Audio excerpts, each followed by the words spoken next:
LCB Aravalli જિલ્લામાં બાતમીના આધારે એક શામળાજી વિસ્તારમાં પેટ્રોલિંગમાં હતી. એ દરમિયાન એક વિકેશ ખરાડી કરીને એક વ્યક્તિ કેટીએમ જે મોંઘી બાઇક આવે છે એ લઈને નીકળેલો. એ વધારે ડિટેલમાં પૂછપરછ કરતાં એણે એના કાગળે રજૂ નહીં કરી શકતા. એને ખૂબ ડિટેલમાં ગયા એલસીબીવાળા ટેકનિકલ સર્વેલન્સ પણ કર્યું.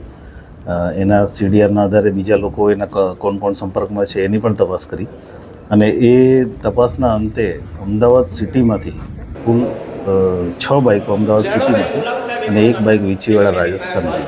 આ બધી જ બાઇક જે છે હાઈ સ્પીડવાળી બાઇક જે 300-350 સીસીથી વધારે છે. અને એ બધી બાઇકો એલસીબીએ ટોટલ 7 બાઇકો કબજે કરી છે.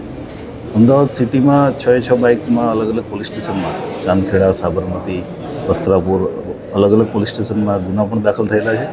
બધી જ બાઇકો અમે રિકવર કરી છે અને વિકેશ ખરાડી કરીને આરોપી અત્યારે અમારી પાસે છે. અને આગળની તપાસ અમને ડાઉટ એ છે કે આ મોટી કોઈ ગેંગ ચાલી રહી છે જે અમદાવાદ સિટીમાંથી બાઇકો ચોરી કરી અને રાજસ્થાનના વિસ્તારમાં આ બાઇકો સસ્તા ભાવે વેચી અને રાજસ્થાનના રૂરલ એરિયામાં આ બાઇકો વેચી રહ્યા છે. એના આધારે આગળની તપાસ ચાલુ છે. અન્ય 4 આરોપીઓની પણ અમે આમાં નામ ખોલી અને આગળની પકડવાની કાર્યવાહી ચાલે છે.